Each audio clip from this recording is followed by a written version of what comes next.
ओम शांति। आज हम 25 जून 2023 की बाप दादा की अव्यक्तवाणी सुनेंगे। यह रिवाइज कोर्स है 19 जनवरी 1995। मुरली का सार है, ब्रह्मा बाप के कदम पर कदम रख, आज्ञाकारी और सर्वंश त्यागी बनो। आज बेहद का बाप दादा अपने बेहद के सेवा साथियों को देख रहे हैं। दो प्रकार के साथी हैं, एक हैं स्नेह संबंध का साथ निभाने वाले और दूसरे हैं स्नेह संबंध और सेवा का साथ निभाने वाले। दोनों प्रकार के साथियों को देख रहे हैं, चाहे विश्व के लास्ट कोने में भी हैं, लेकिन बाप दादा के सामने हैं। बाप दादा और बच्चों का वायदा है कि कहाँ भी रहेंगे, जहाँ भी हैं, लेकिन सदा साथ हैं। ये ब्राह्मण जीवन आदि से अंत तक बाप और बच्चों का अविनाशी साथ है। चाहे बच्चे साकार में हैं और बाप दादा आकार निराकार हैं, लेकिन अलग हैं क्या? नहीं है ना? तो दूर हो या समीप हो, ये दिल की समीपता साकार में भी समीपता अनुभव कराती है। चाहे किसी भी देश में है, लेकिन दिल की समीपता साथ का अनुभव कराती है। अलग हो नहीं सकते, असंभव है। परमात्मा वायदा कभी टल नहीं सकता। परमात्मा वायदा भावी बन जाता है, तो भावी टाली नहीं टले। इसीलिए सदा समीप हैं, सदा साथी हैं और साथी बन हाथ में हाथ साथ लेते हुए कितने मौज से चल रहे हैं। मौज है कि मेहनत है? थोड़ी थोड़ी मेहनत है। जब कोई बात आ जाती है तो बाप किनारे हो जाता है। कोई बात को नहीं लाओ तो बाप नहीं जाएगा। बात बाप को किनारे करती है। जैसे बीच में कोई पर्दा आ जाए तो पर्दा आने से किनारा हो जाता है ना, तो ये बात रूपी पर्दा बीच बीच में आ जाता है, लेकिन लाने वाला कौन? पर्दे का काम है आना, और आपका काम क्या है? हटाना या थोड़ा थोड़ा मजा लेना। बाप दादा देखते हैं बच्चे कभी कभी बातों में बड़े मज़े लेते हैं, जिससे प्यार होता है। प्यार की निशानी है साथ रहना। साथ रहने का मतलब यह नहीं है कि आबू में रहना। आबू में तो देखो अभी थोड़ी भी संख्या ज़्यादा है तो पानी की मुश्किल हो गई है ना। तो साकार में साथ रहना नहीं, लेकिन दिल से साथ निभाना। अगर दिल से साथ नहीं निभाते तो मधुवन में होते भी दूर हैं और लास्ट देश में रहते भी दिल से समीप हैं, तो वो साथ हैं। इसीलिए बाप दादा को दिला राम कहते हैं, शरीर राम नहीं कहते। तो दिल बाप में है ना। बाप के दिल में आपका दिल है और आपके दिल में बाप का दिल है। तो दिल जाने इस रूहानी साथ को। अनुभवी हो ना कि यहाँ से जाएंगे तो कहेंगे दूर हो गए। नहीं, सदा साथ निभाना यह कोई भी आत्मा से नहीं निभा सकती। एक ही परमात्मा आत्माओं से साथ निभा सकता है, और ये परमात्मा साथ निभाने का भाग्य आप सभी बच्चों को ही है ना। आज पूरे हॉल में सभी भाई बहनें पट पर बैठे हुए हैं। बहुत अच्छी सीन है। बाप दादा को आज की सभा का दृश्य देख करके यादगार याद आ रहा है। यादगार में रुद्रमाला दिखाते हैं, जिसमें सिर्फ फेस दिखाई देते हैं, शरीर नहीं दिखाई देते। तो यहाँ से भी सिर्फ फेस ही दिखाई दे रहे हैं, बाकी कुछ नहीं दिखाई देता। तो रुद्रमाला का यादगार दिखाई दे रहा है। एक के पीछे एक बैठे हैं ना, तो शरीर छिप गए हैं, फेस दिखाई दे रहे हैं। ये है स्नेह का प्रत्यक्ष स्वरूप। ब्रह्मा बाप से सभी का स्नेह है, तब तो आए हो ना। और कहलाते भी सभी ब्रह्मा कुमार और ब्रह्मा कुमारी हो। शिव कुमार शिव कुमारी नहीं कहते। तो ब्रह्मा बाप से ज़्यादा प्यार है ना। और ब्रह्मा बाप का भी सदा बच्चों से प्यार है। तभी तो अव्यक्त होते भी अव्यक्त पालना कर रहे हैं, अव्यक्त पालना मिल रही है ना। या आप कहेंगे कि हमने ब्रह्मा बाबा का अनुभव नहीं किया है। ब्रह्मा कुमार ब्रह्मा कुमारी कहलाते हो, तो क्या बिना बाप की पालना के पैदा हो गए? अगर ब्रह्मा बाप की पालना नहीं होती तो आज सिर्फ निराकार बाप की पालना से यज्ञ की रचना और यज्ञ की वृद्धि नहीं होती।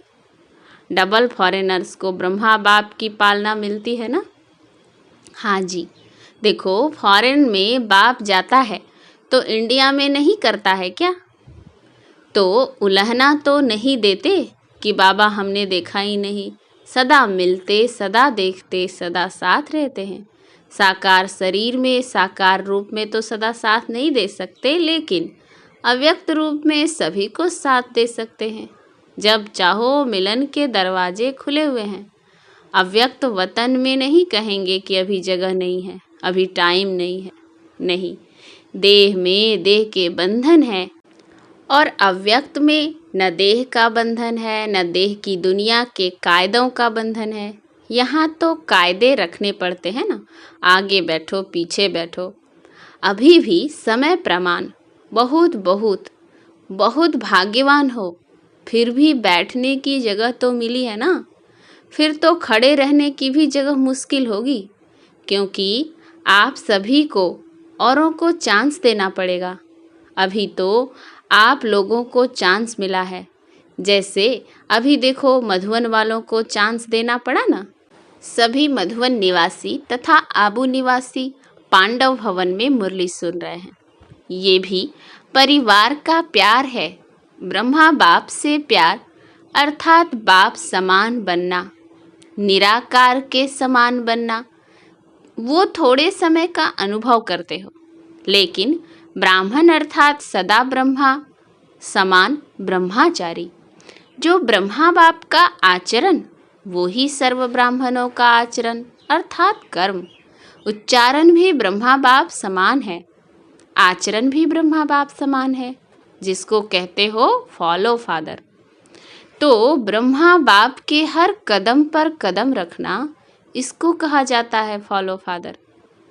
तो ब्रह्मा बाप ने बाप के श्रीमत पर पहला कदम क्या उठाया? पहला कदम आज्ञाकारी बने। जो आज्ञा मिली उसी आज्ञा को प्रत्यक्ष स्वरूप में लाया। तो चेक करो कि आज्ञाकारी के पहले कदम में फॉलो फादर हैं। अमृत वेले से लेकर रात तक मनसा वाचा कर्मणा संबंध संपर्क में जो आज्ञा मिली हुई है, उसी आज्ञा प्रमाण चलते हैं कि कोई आज्ञा पालन होती है और कोई नहीं होती है। संकल्प भी आज्ञा प्रमाण है कि मिक्स है? अगर मिक्स है तो फुल आज्ञाकारी है या अधूरे आज्ञाकारी? हर समय के संकल्प की आज्ञा स्पष्ट मिली हुई है। अमृत वेले क्या संकल्प करना है ये भी स्पष्ट है ना। तो फॉलो करते हो कि कभी परम धाम में चले जाते हो और कभी निद्रा लोक में चले जाते हो। हर कर्म में हर समय कदम पर कदम है। बाप का कदम एक और बच्चे का कदम दूसरा हो तो उसे आज्ञाकारी नहीं कहेंगे ना। चाहे परमार्थ में चाहे व्यवहार में, दोनों में जो जैसी आज्ञा है वैसे आज्ञा को पालन करना, इसकी परसेंटेज चेक करो। चेक करना आता है तो पहला कदम आज्ञाकारी बने। इसीलिए आज्ञाकारी को सदा बाप की दुआएं स्वतः मिलती हैं और साथ साथ ब्राह्मण परिवार की भी दुआएं हैं। तो चेक करो कि जो संकल्प किया, चाहे स्वप्रति चाहे सेवा के प्रति, चाहे स्थूल कर्म के प्रति या अन्य आत्माओं के प्रति, उसमें सब की दुआएं मिली। क्योंकि आज्ञाकारी बनने से सर्व की दुआएं मिलती हैं, और यदि दुआएं मिल रही हैं तो उसकी निशानी है कि दुआओं के प्रभाव से दिल सदा संतुष्ट रहेगी, मन संतुष्ट रहेगा। बाहर की संतुष्टता नहीं, लेकिन मन की संतुष्टता। और मन की संतुष्टता यथार्थ है व मियाँ मिठू है। इसकी निशानी अगर यथार्थ रीति से यथार्थ आज्ञाकारी हैं, दुआएं हैं, तो सदा स्वयं और सर्व डबल लाइट रहेंगे। अगर डबल लाइट नहीं रहते तो समझो मन की संतुष्टता नहीं, बाप की व परिवार की दुआएं भी नहीं मिल रही हैं। परिवार की भी दुआएं आवश्यक हैं। ऐसे नहीं समझो कि बाप से हमारा कनेक्शन है, बाप की तो दुआएं हैं, परिवार से नहीं बनता, कोई हर्जा नहीं। पहले भी सुनाया कि माला में सिर्फ युगल दाना नहीं है, उससे माला नहीं बनती, तो माला में आना है। इसीलिए पूरा लक्ष्य रखो कि हर एक आत्मा मुझे देखकर खुश रहे, देख करके हल्के हो जाएं, बोझ खत्म हो जाए। तो दिल की संतुष्टता व आज्ञाकारी की दुआएं स्वयं को भी लाइट और दूसरे को भी लाइट बनाएंगी। इससे समझो कि आज्ञाकारी कहाँ तक हैं। जैसे ब्रह्मा बाप को देखा, हर एक छोटा बड़ा संतुष्ट होकर खुशी में नाचता। नाचने के टाइम तो हल्के होंगे ना, तभी तो नाचेंगे ना। चाहे कोई मोटा है लेकिन मन से हल्का है तो भी नाचता है, और पतला है लेकिन भारी है तो नहीं नाचेगा। तो बोल ऐसे हों जो स्वयं भी अपने आप से संतुष्ट हो और दूसरे भी संतुष्ट रहें। ऐसे नहीं हमारा तो भाव नहीं था, हमारी तो भावना नहीं थी। लेकिन भाव और भावना पहुंचती क्यों नहीं? अगर सही है तो दूसरे तक वाइब्रेशन क्यों नहीं जाता? कोई तो कारण होगा ना। तो चेक करो दुआओं के पात्र कहाँ तक बने हैं।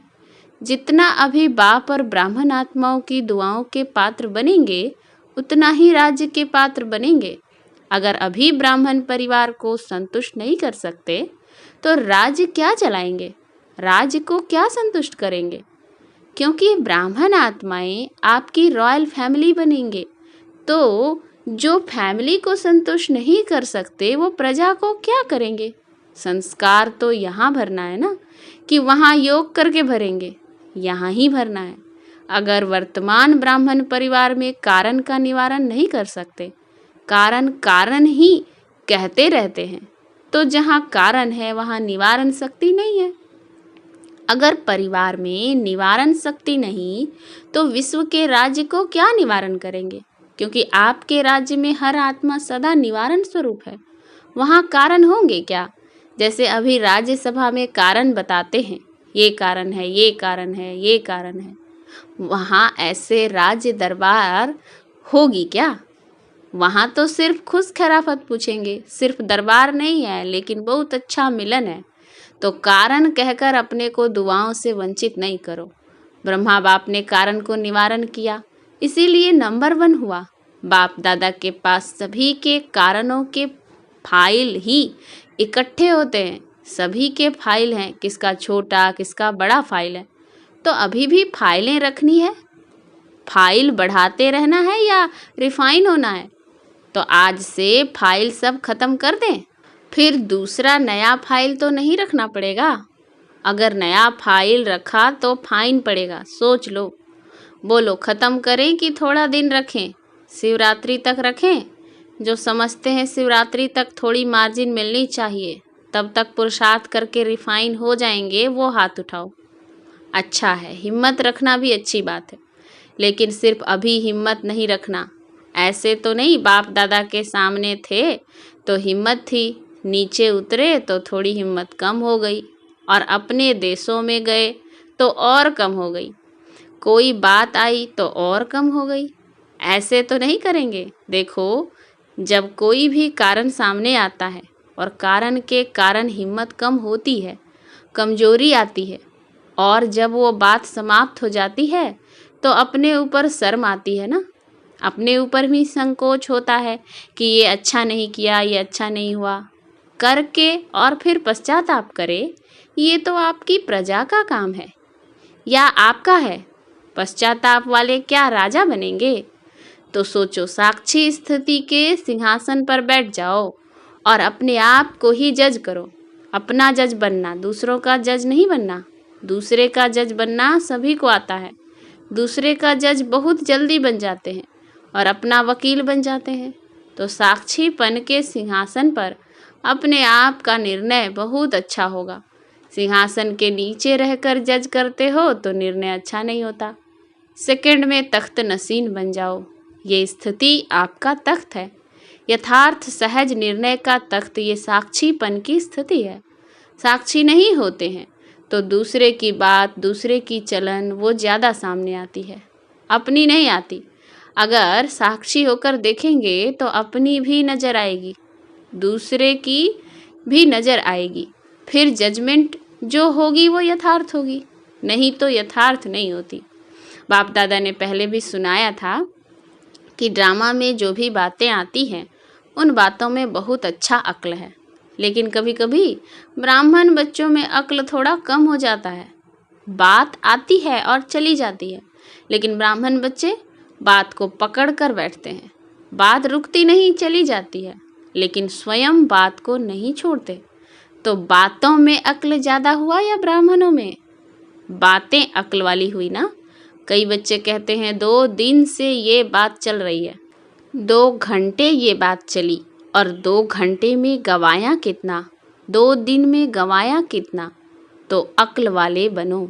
अच्छा, चारों ओर के सर्व बाप दादा के स्नेह को प्रत्यक्ष करने वाले, फॉलो फादर करने वाले श्रेष्ठ आत्माएं, सदा बाप दादा के कदम पर कदम रखने वाले आज्ञाकारी श्रेष्ठ आत्माएं, सदा दृढ़ संकल्प द्वारा ब्रह्मा बाप समान सर्वंश त्यागी विशेष आत्माएं, सदा सपूत बन हर समय सबूत देने वाले सुपात्र आत्माओं को बाप दादा का याद, प्यार और नमस्ते। हम रूहानी बच्चों की रूहानी बाप दादा को याद, प्यार, गुड मॉर्निंग और नमस्ते नमस्ते नमस्ते।